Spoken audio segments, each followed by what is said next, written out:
আরে আমরা তো চিন্তা করি যে মরমু আর জান্নাতে যাবো, জান্নাতের অপেক্ষায়। আর জান্নাত বলে না, তোমার অপেক্ষা করার কোনো দরকার নাই। তুমি যদি এই 5 প্রকার মানুষের অন্তর্ভুক্ত হয়ে আসতে পারো, তোমার জন্য আমি তো অপেক্ষা করব। ফুলের মালা নিয়ে দাঁড়িয়ে থাকবো, তুমি আসবা আর তোমারে মালা পরায় বরণ করবো। সুবহানাল্লাহ। চলেন এই বিষয়টা নিয়ে কিছু বলি, যেখানে শীতকালীন কিছু কথা আছে। শীত শুরু হয়েছে তো এই জন্য সাবজেক্ট চেঞ্জ করে ফেলছি। কোন কালীন কথা আছে? শীতকালীন কিছু কথা, শীতের কথা আছে, এই জন্য আমি সাবজেক্টটা চেঞ্জ করলাম। তাহলে সাবজেক্টের নাম হলো 5 প্রকার মানুষের জন্য জান্নাত নিজে অপেক্ষা করতে আছে। সুবহানাল্লাহ বলেন। কয় প্রকার মানুষের জন্য জান্নাত নিজে অপেক্ষা করে? আবার বলেন। 5 প্রকার মানুষের অন্তর্ভুক্ত হওয়া কি খুব বেশি কঠিন? মোটেও কঠিন না। শুনলেই তো দেখবেন 5টা আপনি আমলে আনতে পারবেন। আজ কি আলোচনা একেবারে কমন, এই আলোচনাটা সবাই করে। আজকে আমিও করতেছি, আমিও বহুবার করেছি, হয়তো এখন করি না, কিন্তু অন্যান্যরা করে। বিভিন্ন মাহফিলে ডানে বামে আসলে তাদের মুখ থেকে আলোচনাটা আমি নিজেও শুনি। অনেক সুন্দরভাবে বুঝিয়ে গুছিয়ে তারা বলার চেষ্টা করেন। তো আমিও চেষ্টা করব ওই 5 প্রকার মানুষের পরিচয় তুলে ধরতে, যারা জান্নাতে যাওয়ার জন্য, যাদের জান্নাতে যাওয়ার জন্য নিজেদের কোনো অপেক্ষা করতেই হবে না, বরং জান্নাত নিজে তাদের জন্য অপেক্ষা করবে আর বলবে, আল্লাহর বান্দারা আসো না, কবে আসবা? আমি তো অপেক্ষমান আছি তোমার জন্য, ফুলের মালা নিয়ে অপেক্ষমান আছি, তুমি আসবা, তোমাকে ফুলের মালা পরাবো আর জান্নাতের ভিতরে বরণ করে নিব। সুবহানাল্লাহ। বন্ধু বলো এবার, কয় প্রকার মানুষের জন্য জান্নাত নিজে অপেক্ষা করে? কয় প্রকার? এই 5 প্রকার মানুষের নাম বলবো। আমরা এই 5 প্রকারের অন্তর্ভুক্ত হব। অনেকে ভাববেন যে বিষয়টা অনেক কঠিন হয়ে গেল, মনে হয় বিষয়টা অনেক ইজি, অনেক বেশি ইজি। চেষ্টা করলে এখন থেকে সম্ভব, বাড়িতে গিয়ে আমলগুলো করা সম্ভব, কিন্তু চেষ্টা করতে হবে এবং নিয়ত করতে হবে। যে কথাটা বলছিলেন মুরব্বী, কথাটা আমার ভালো লাগতেছিল, যে ওয়াজ শুনে আসছি কিছুই শিখলাম না, এমনটা যাতে না হয়। আপনাদের কটিয়াদির গল্পটাই বলি, রেকর্ডে যাতে এটা না আসে। আমার এক মহব্বতের একটা ছেলে, এই ছেলেটা আপনাদের আশপাশেই তার বাড়ি। তো ওইদিকে মাহফিলে বোয়ালিয়ার মানিকখালীর দিকে এক মাহফিলে সে আমাকে নিয়ে যাবে। আমি কিশোরগঞ্জ নীলগঞ্জ থেকে আসছি, তো আমার জন্য এখানে দাঁড়ানো। সে প্রতিদিন সকাল প্রথম থেকে আমার গাড়িতে উঠে মহব্বত করে যে হুজুর কিছু শিখতাম, শিখো। বিভিন্ন মাহফিলে যায়, শিখে, নোট করে, ভালো ছেলে। ওই দিন সে আগে উঠে নাই, আমি ওকে রেখে চলে গেলাম নীলগঞ্জ। সে আমাকে রিসিভ করবে আপনাদের এই পাম্প থেকে, কটিয়াদি পেট্রোল পাম্প থেকে। তো আমি কিশোরগঞ্জ থেকে এসে ওই জায়গাতে তাকে পাইলাম। ওঠো, বললাম কি তুমি দেরি করলা কেন আজকে, আগে ওঠো নাই? তো সে আমাকে ভাই ডাকে আসে, যে ভাই আজকে বড় একটা মাহফিলে গেছিলাম, সেই জন্য। কোথায় বড় মাহফিল? বৈরব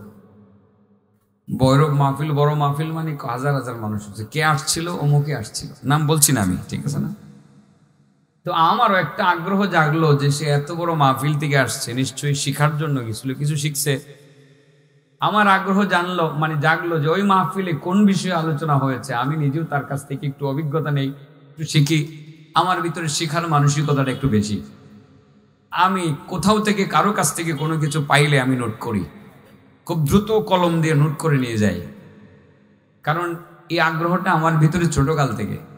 নতুন কিছু পাইলে আমি ছাড়তে রাজি না, এটা আমাকে নিয়ে যেতে হবে। ভাবলাম ওর কাছ থেকে বড় মাহফিল যেহেতু কিছু পাবো আর সেটা আমি শিখবো, আমি কিন্তু শিখার ইচ্ছাই আশায় তাকে বললাম যে আচ্ছা বড় মাহফিলে গিয়েছিল, আজকে বলো তো কি বিষয়ে কথা বলছিল? ভাই আসলে যে ওয়াজটা করছে একেবারে কলিজার ঠান্ডা হয়ে গেছে। কি হয়েছে? কলিজার ঠান্ডা।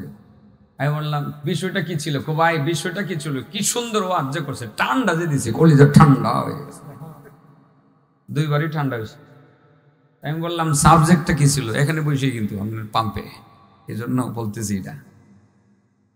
সাবজেক্টটা কি ছিল? সাবজেক্টটা খুব সুন্দর একটা সাবজেক্ট, ঠান্ডা যে দিছে, কলিজাটা ঠান্ডা হয়ে গেছে। কয়বার কইছে কলিজা ঠান্ডা হয়ে গেছে? সাবজেক্ট কিন্তু মনে নেই। কলিজা কি হয়ে গেছে? ঠান্ডা হয়ে গেছে, সাবজেক্ট মনে নেই। তার মানে এই বেচারও টাইনা টাইনা ওয়াজ করছে। হয়তো বা হাসান বসরি আর রাবিয়া বসরির কাহিনী টান দিছে, 80% গল্প মিথ্যা। কত পার্সেন্ট? সাধারণ পাবলিকরা তো কান্দে, আরে কি ওয়াজ জানা করছে, ওজন কি ওয়াজ জানা করছে, কলিজা ঠান্ডা হয়ে গেছে। তো ভাই তোমাদেরও যদি এমন হয় যে আজকে ওয়াজটা যে কি করছে কলিজা ঠান্ডা হয়ে গেছে, তোমার মা যদি জিগাই কিরে ফুত ওয়াজটা কি করছে, মা গো কলিজা ঠান্ডা হয়ে গেছে, কি বলছে এটা যদি বলতে না পারো, এই ওয়াজ করার চেয়ে না করাই ভালো, শোনার চেয়ে না শোনাই ভালো। এত পয়সা খরচ করে এই ওয়াজের দরকার নাই। আজকে কলিজা ঠান্ডা হয়ে গেছে এটা বলার দরকার নাই। বাড়িতে গিয়ে বলবা, মা এই যে ছোট্ট একটা ভাঙ্গা গলা হুজুর আসছিল, গলা তো ভাঙ্গা ওই কত গলার গলা থাকতো, ভাঙ্গা গলাওয়ালা একজন হুজুর আসছিল, আগে পরে বহুত আসছে আশেপাশে। এই হুজুরটা বলে গেছে যে 5 প্রকার মানুষের জন্য বলে জান্নাত নিজে ওই অপেক্ষা করে। মা কইব এই 5 প্রকারের নাম কস না ভূত, সব বলে ফেলবা একটা একটা করে, সহজ তো।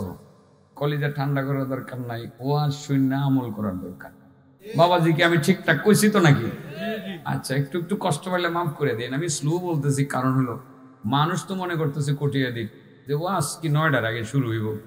আমি শুরু করছি 53-54 মিনিটে, 53 মিনিটে, 53 মিনিটেই তো ছেড়ে দিব, 8:53 ছেড়ে দিব। 1 ঘন্টা ওয়াজ করতে পারা তো আমার জন্য বিশাল ব্যাপার স্যাপার। এক ঘন্টা বইয়ে থাকতারি না, এখন আর বয়স হয়েছে না, পারি না।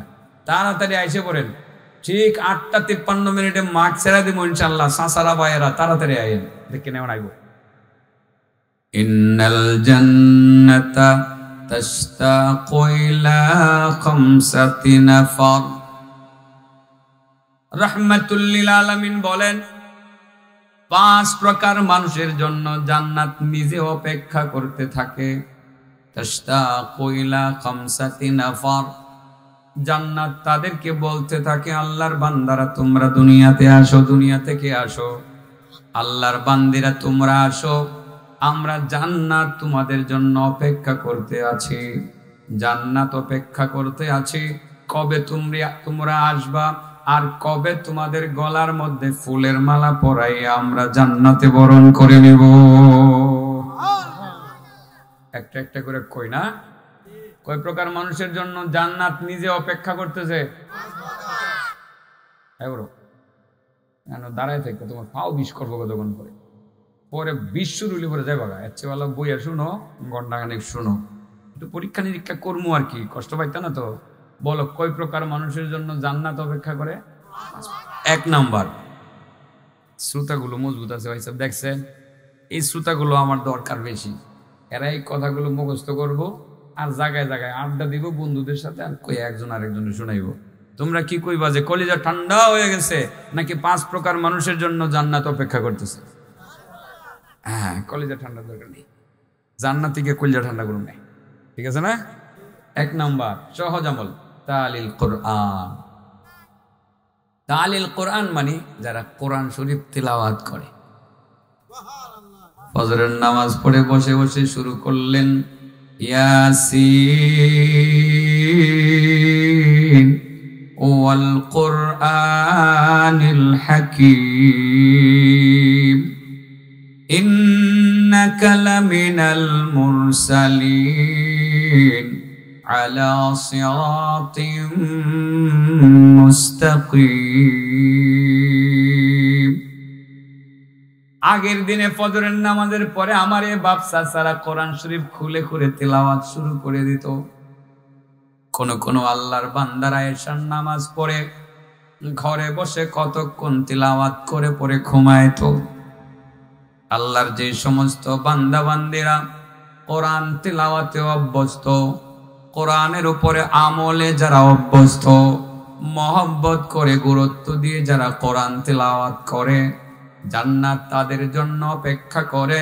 ও আল্লাহর বান্দা, আমার আর তোর সইতেছে না, তুমি তো কোরআন তেলাওয়াত করো নিয়মিত, সকালেও কোরআন তেলাওয়াত করো, রাতের বেলাও তুমি কোরআন তেলাওয়াত করো, ফজরের পরে তুমি সূরা ইয়াসিন পড়ো, রাতের বেলা ঘুমানোর আগে তুমি সূরাতুল মুলক তিলাওয়াত করো, তুমি আয়াতুল কুরসি পড়ো, তুমি 3 বার সূরা ইখলাস পড়ে তুমি ঘুমাইতে যাও। আল্লাহর বান্দা, তোমারে দেখার জন্য আমি পাগল হয়ে পাগল হয়ে অপেক্ষা করতেছি কবে তুমি আসবা আর কবে তোমার গলার মধ্যে ফুলের মালা পরাইয়া আমি তোমারে জান্নাতে ঢুকাইয়া দিব। এক নাম্বার কার জন্য জান্নাত অপেক্ষা করে? যে কোরআন তিলাওয়াত করে। কি তিলাওয়াত করে? তুমি কি কোরআন শরীফ পড়ো না আমপারা পড়ো?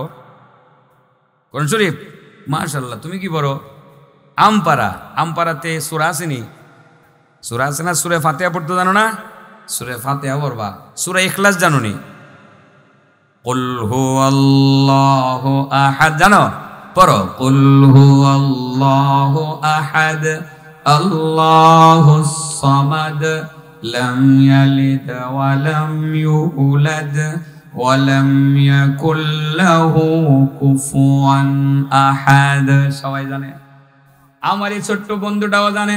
কুল হুয়াল পড়ো, তিনবার পড়বো। কুল হুয়াল্লাহু আহাদ আল্লাহুস সামাদ লাম ইয়ালিদ ওয়া লাম ইউলাদ ওয়া লাম ইয়াকুল লাহু কুফুয়ান আহাদ।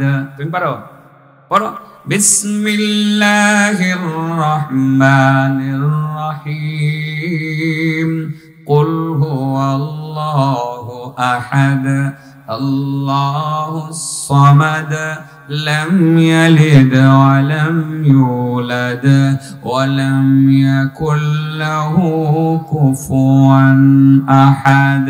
কয়বার পড়ছিও? তিনবার পড়ছি না? ঘুমাইবার আগে তিনবার পড়ে ঘুমাইলে তোমার আমল নামায় কয় খতম কোরআনের নেকি জমা হইব এটা জানো নি? এক খতম। কয় খতম? এক খতম পুরা 30 পারা কোরআন তিলাওয়াতের যে নেকি, 3 বার সূরা ইখলাস পড়লে ততটুকু নেকি। পুরা এক খতম কোরআনের নেকি লইয়া রাতের বেলা ঘুমাইলে, এই রাত্রে যদি কেউ মারা যায়, জান্নাতে গেলে কি মারা গেলে কি জান্নাত অপেক্ষা করতো না? জান্নাত কইব সূরা ইখলাস পড়ছো তুমি, এক খতমের নেকি তো তুমি রাত্রে কামাই করছো, আর আগে তো বহুত পড়ছো, তোমার এত ব্যস্ত হওয়ার দরকার কি? আমি নিজেই তো ব্যস্ত তোমার জন্য। তুমি খালি আয়ো আর জান্নাতের ভিতরে ঢুকো, আমি অপেক্ষায় আছি। সুবহানাল্লাহ। সূরা ইখলাস 3 বার তিলাওয়াত করলে। এই সূরা ইখলাসের কথাটা কেন বললাম? আসলে আমার এই ভাই তো পুরা কোরআন জানে, আমার এই বাবা জানে, আমরাও পুরা কোরআন পড়তে জানি, কিন্তু আমার অনেক মুরব্বী বাবারা আছে পুরা কোরআন এখন পড়তে পারে, দেখে দেখি চশমা ছাড়া পড়তে পারে না। তো চশমাটাও অনেক সময় নষ্ট হয়ে যায়, পাওয়া যায় না, বেশি দেখে দেখে পড়তে পারে না। সূরা ইখলাসটা মোটামুটি ছোট কাল থেকে আমার এই চাচারে তার বাপে শিখাইছেন, তার দাদাও শিখাইছেন, এটা আর ভুলছে না, এটা মুখস্থ আছে। সারাদিন অন্য অন্য সূরা তিলাওয়াত না করতে পারলেও এই সূরাটা তিলাওয়াত করতে পারে। আরে বাবা 3 বার তিলাওয়াত করলেন, এক খতমের নেকি পাইলেন। এবার যদি সেটা 5 ওয়াক্তের নামাজের পর পর 3 বার করে তিলাওয়াত করা হয়, তাহলে 5 খতমের নেকি তো এমনিতেই আমল নামায় জমা হবে, ঠিক না বেটি? আর এটা এমন একটি সূরা, আল্লাহু আকবার, আসলে কথায় কথা বলে। তো সাবজেক্ট মনে রাখতে হবে, কয় প্রকার মানুষের জন্য জান্নাত অপেক্ষা করে। এর মধ্যে 1 নম্বরে যে কি তিলাওয়াত করে, মন থাকবো তো?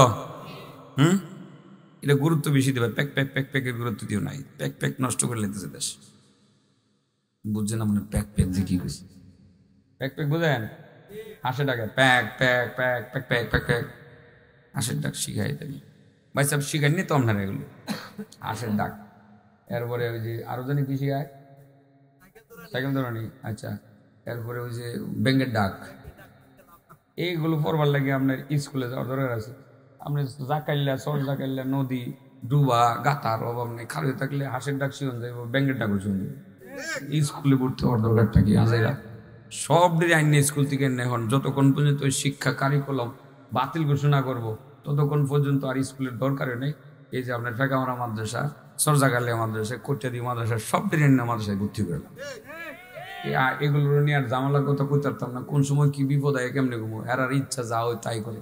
কোন চেন দেখি নাইচ্ছা গাইয়া স্কুলে শিখান লাগবে, কোনো কথা নাচন লাগবো, প্যাক প্যাক প্যাক প্যাক প্যাক প্যাক করান লাগবো, ব্যাংকের ডাক শিখান লাগবো, সাইকেল ধরনের শিখান লাগবো, আলুর ভর্তা, মরিচের ভর্তা, বীজ না কেমনে বিছাইবো, মশারি কেমনে টানাইবো, এটা তো মার কাছ থেকে শিখবো। এটা স্কুল থেকে শিখান লাগবো কে মিয়া? আজাইরা কাহিনী, মাথার কিচ্ছু নাই। এই ব্যাককলের গোষ্ঠীগুলোর গোবর মাথার ভিতরে, এটা নিয়ে সব নিয়ে পাবনা, ওই যে পাবনা আছে মানসিক হাসপাতাল হেমায়তপুরে, হেন নিয়ে ভর্তি করে ব্রেন মাথা কাইচা 2 টুকরা কইরা অপারেশন কইরা পরে ঝামেলা বাইর করে পরে সিলাই করে এখান থেকে 2 বছর চিকিৎসা করে আনতে, নাহলে মাথা এটা ঠিক হইতো না। পাগলের দল এগুলো কি শিখানি শুরু করছে। আলু ভর্তা বলে স্কুলে সে, হ্যাঁ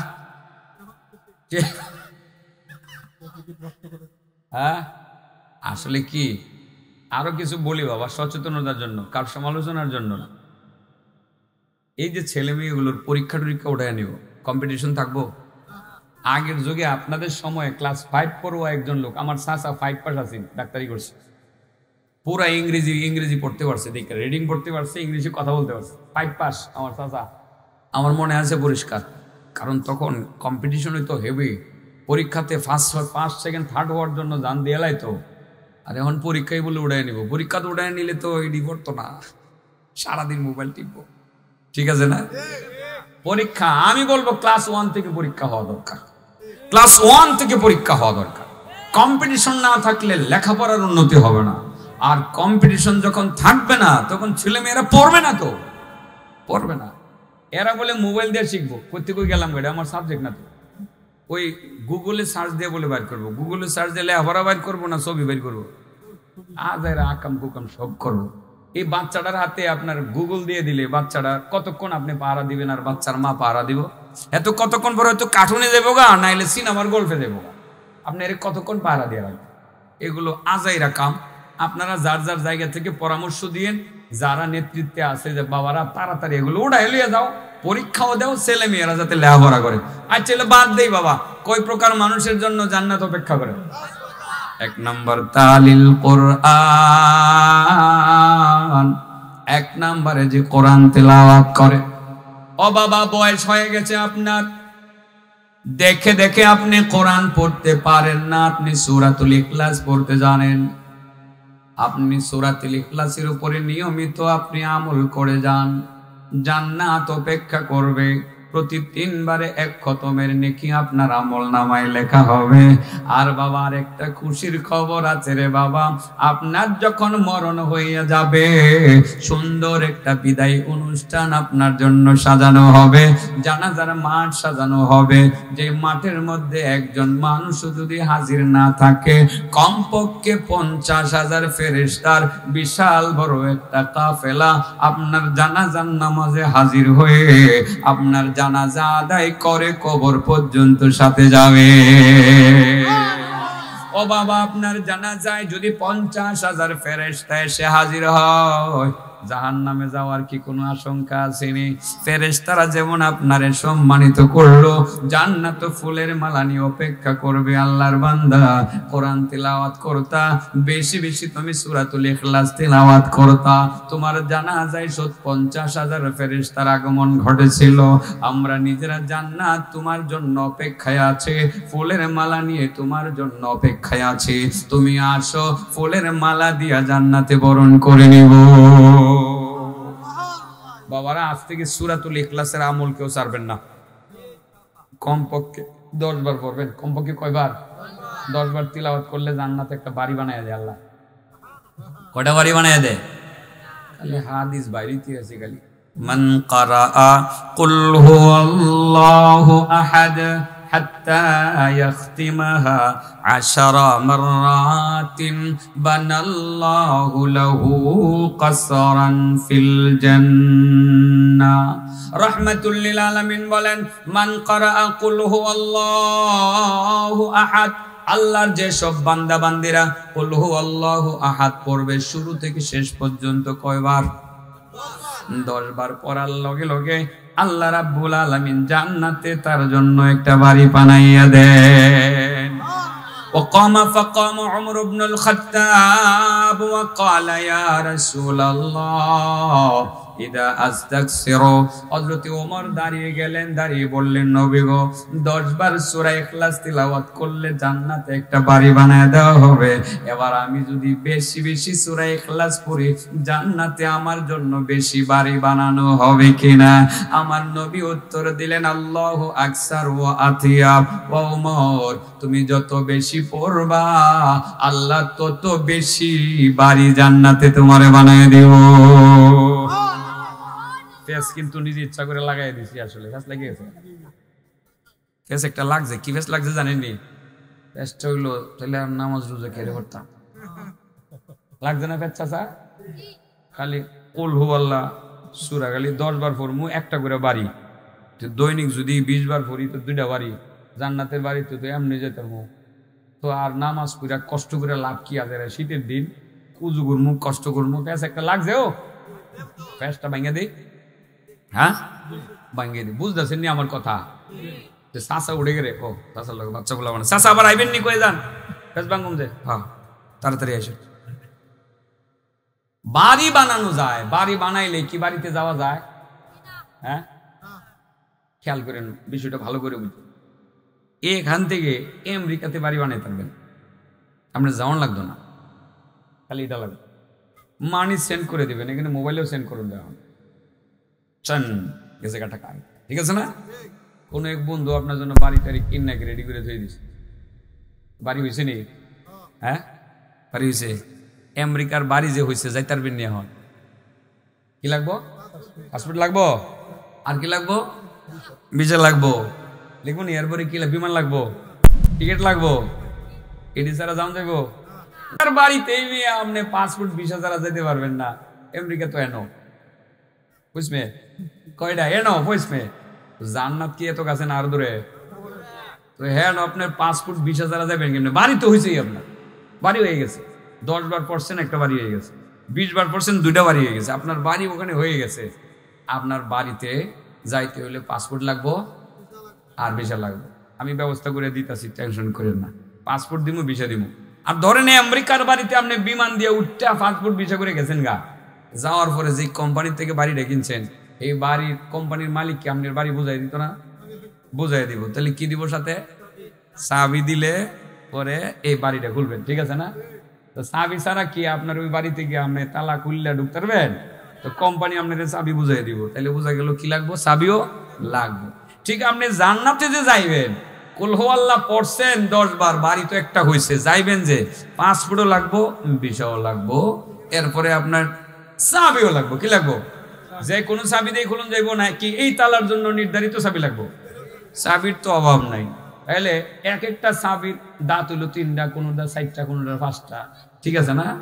তো আপনি জান্নাতের তালা খোলার জন্য যে চাবিটা আপনার নিয়ে যেতে হইব সাথে, এটা 3টা দাঁত হইলে তালা খুলতে পারতেন না। এই দাঁত যদি 4টা হতো তালা খুলতে পারতেন না। দাঁত লাগবো 5টা। কয়টা?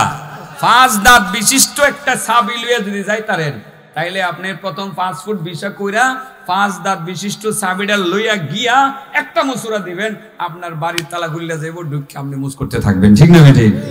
আচ্ছা, তাইলে আমেরিকা গেলে পাসপোর্ট লাগবো, ভিসা লাগবো, হ্যাঁ আর কি লাগবো? চাবি লাগবো।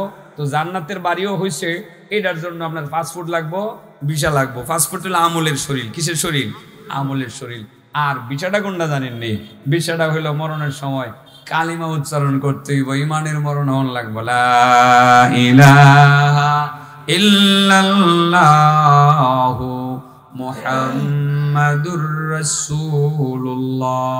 লা ইলাহা ইল্লাল্লাহ, লা ইলাহা ইল্লাল্লাহ।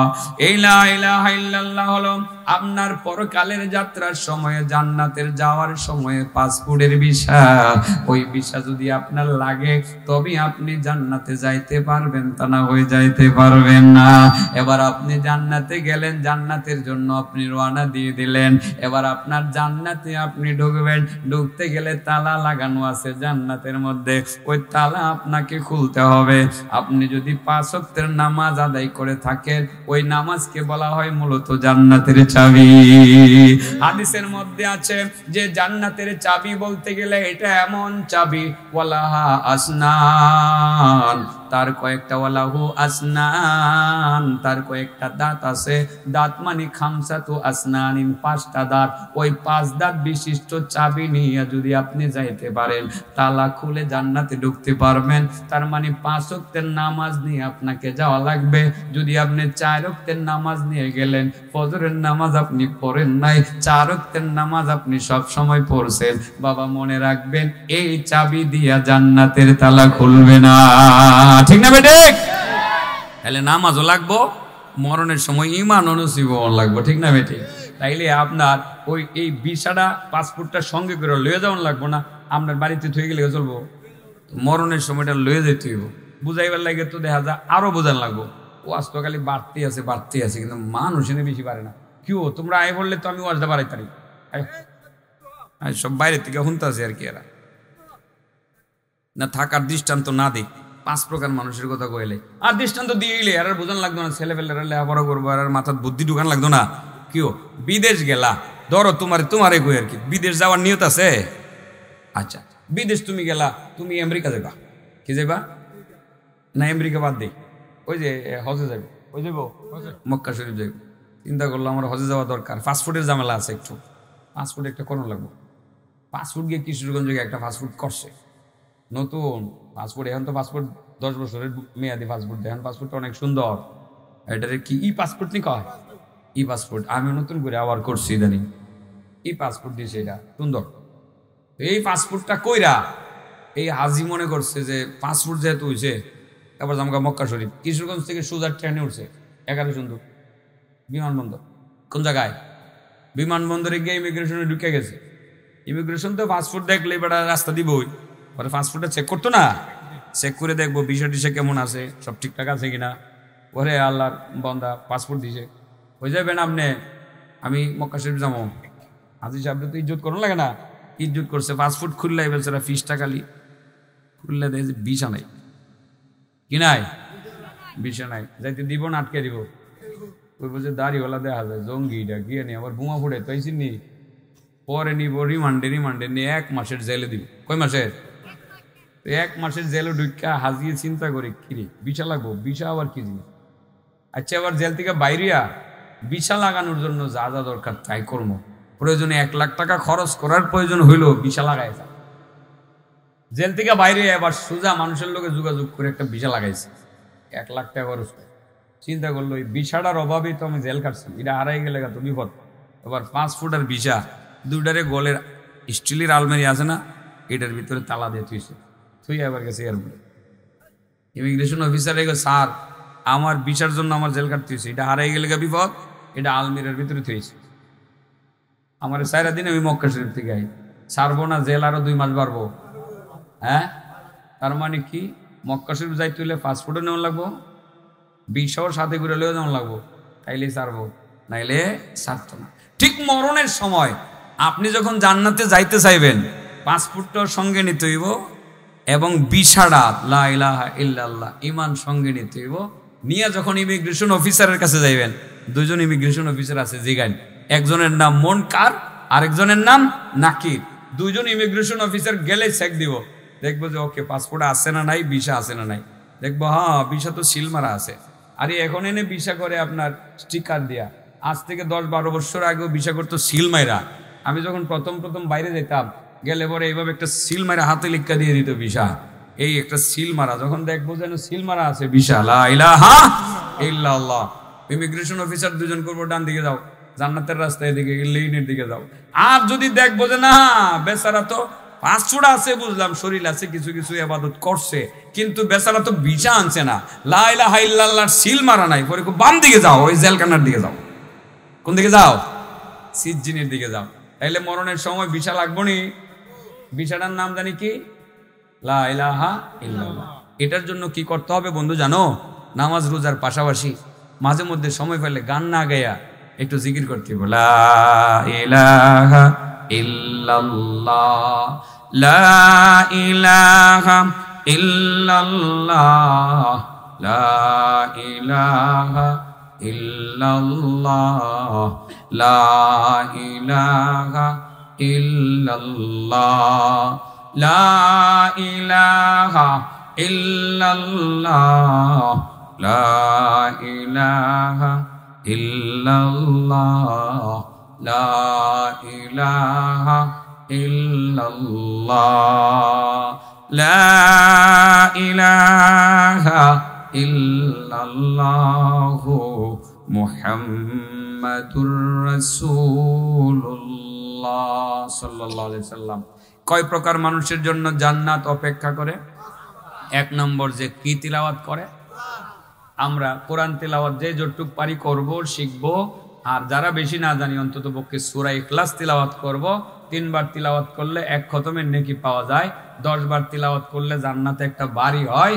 নিয়মিত তিলাওয়াত যদি কেউ করে, দৈনিক 5 বার 10 বার সব সময় করে, নিয়মিত করে আর কি, কোনোদিন বাদ দেয় না, তার বিদায় অনুষ্ঠানে, জানাজার অনুষ্ঠানে কমপক্ষে 50,000 ফেরেশতা এসে হাজির হয়।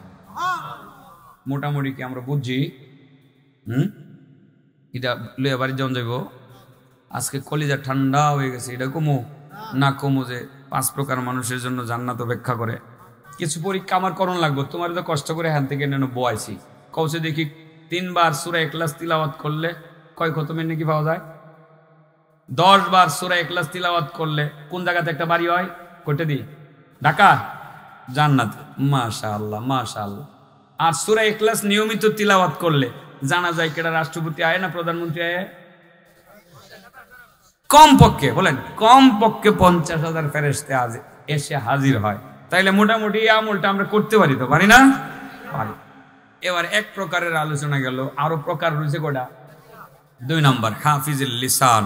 আমার টার্গেট হলো 4 নম্বর। টার্গেট কয় নাম্বার? 4 নম্বরটাকে টার্গেট নিয়ে আলোচনা শুরু করেছি। 4 নম্বরটা হলো আমার টার্গেট। 2 নম্বর, হাফিজুল লিসান, যে ব্যক্তি লিসানকে হেফাজত করে, লিসান জবানকে হেফাজত করে।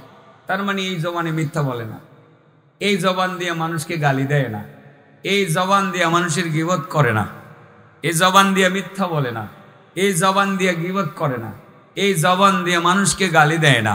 জবানকে যেই ব্যক্তি হেফাজত করে, জান্নাত বলতে থাকে আল্লাহর বান্দা, তোমার এই জবান দিয়ে ইচ্ছা করলে তো তুমি গান গাইতে পারতা, এই জবান দিয়ে তুমি মিথ্যা বলতে পারতা, এই জবান দিয়ে তুমি মানুষকে গালি দিতে পারতা, এই জবান দিয়ে তুমি মানুষের গীবত করতে পারতা। আল্লাহর বান্দা তুমি সেটা করো নাই, তুমি করো নাই আল্লাহর বান্দা। ও আল্লাহর বান্দা, তুমি জান্নাতে আইতে পাগল হয়ে গেছো? তোমার তো পাগল হওয়ার দরকার নাই, আমি জান্নাত নিজেই তো তোমার জন্য পাগল পারা হয়ে আছি।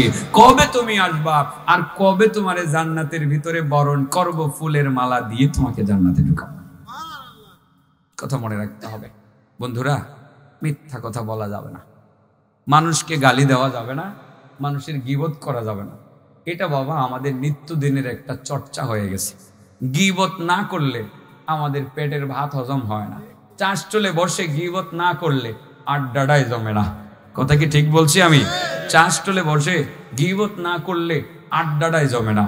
মসজিদে বসে গীবত না করলে, মসজিদও কিন্তু আড্ডা হয়, সেখানে কিন্তু গীবত হয়, আড্ডাটাই জমে না। আমরা এই গীবতটা করব না, না করলে জান্নাত অপেক্ষা করবে। আরেকটা কথা আপনাদেরকে বলে দিই বাবা, যে এই জমানায়, আগের জমানার এখনকার জমানা বেশ কম আছে।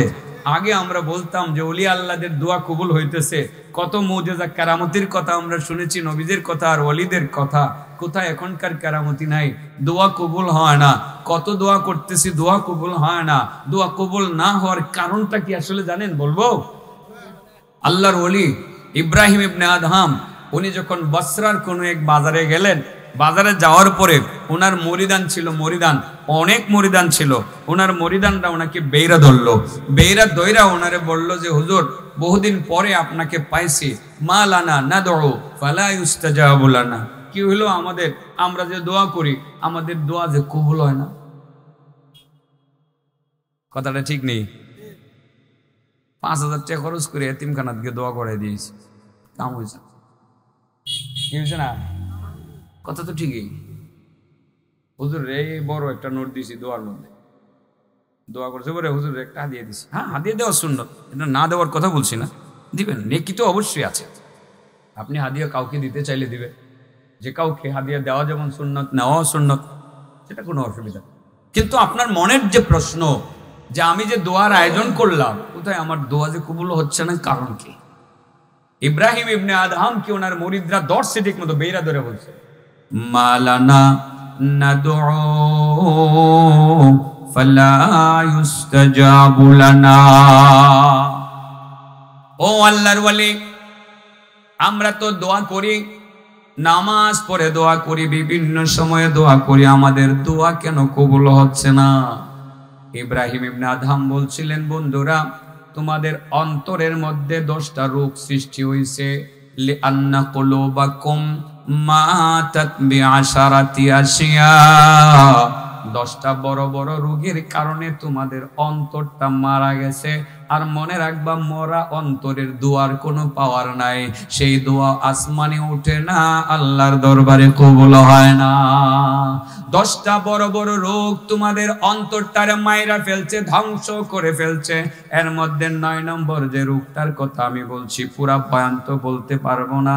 ইনতাবাতুম মিনান নাওম ওয়া শাগালতুম ফি উয়ুবিন নাস ওয়া তারাকতুম উয়ুবাকুম।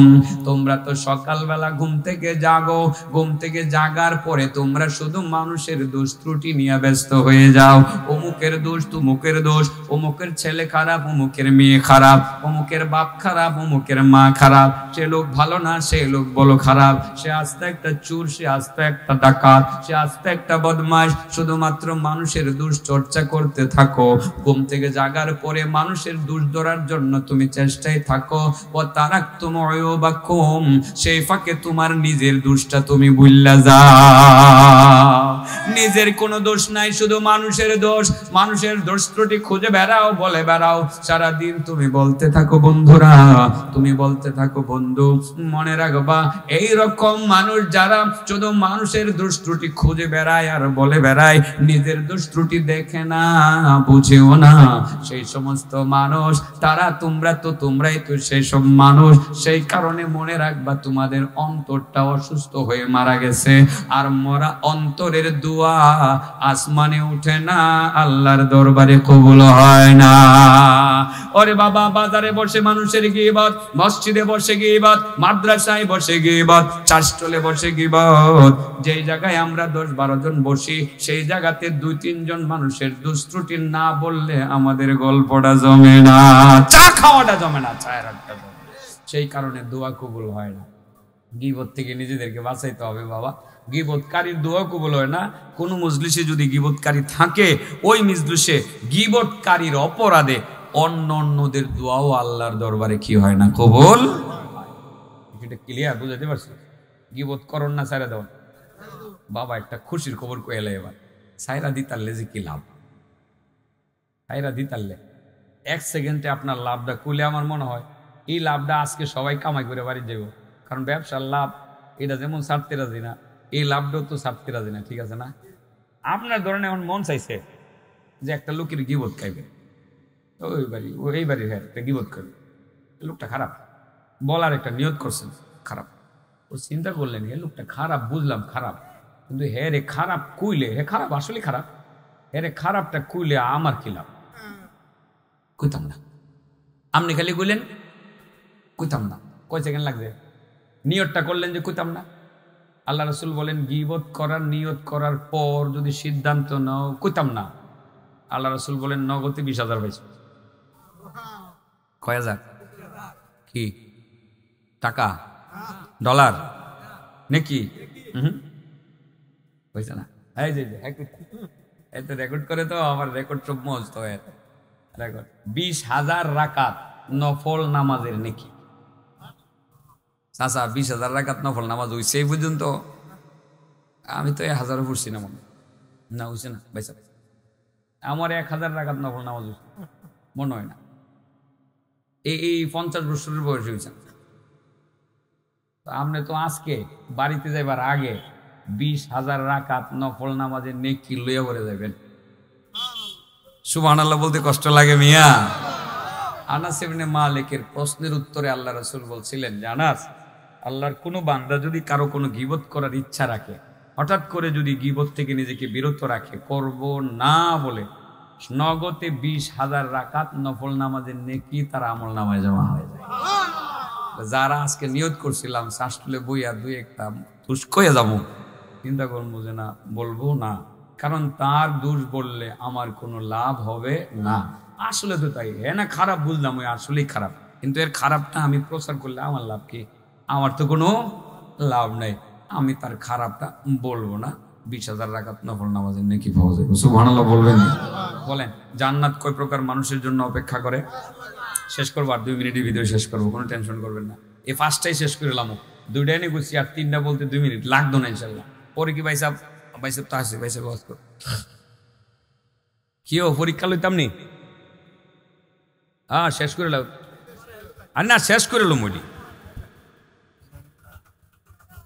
আল্লাহ জিকির করি, লা ইলাহা ইল্লাল্লাহ, লা ইলাহা ইল্লাল্লাহ, লা ইলাহা ইল্লাল্লাহ, লা ইলাহা ইল্লাল্লাহ।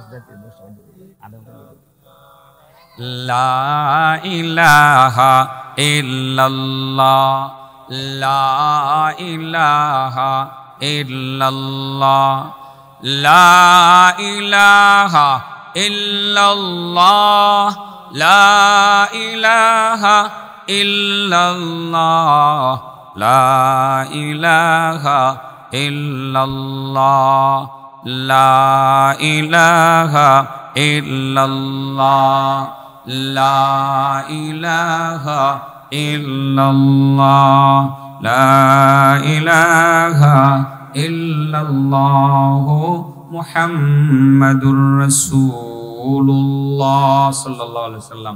কয় প্রকার মানুষের জন্য জান্নাত অপেক্ষা করে? 1 নম্বর, যে কি তিলাওয়াত করে? কোরআন তিলাওয়াত। সূরা ইখলাস 3 বার তিলাওয়াত করলে কয় খতমের নেকি পাওয়া যায়? 1 খতম। 10 বার তিলাওয়াত করলে কয়টা বাড়ি হয়? কোন জায়গায়? কটিয়ে দিই নাকি আমেরিকায়? জান্নাতে। মাশাআল্লাহ, পারে দিই। সূরা ইখলাসের উপরে নিয়মিত আমল করলে মরণের পরে জানা যায় কয় হাজার ফেরেশতা আসে? তাহলে কোরআন তিলাওয়াতকারীর জন্য জান্নাত অপেক্ষা করে।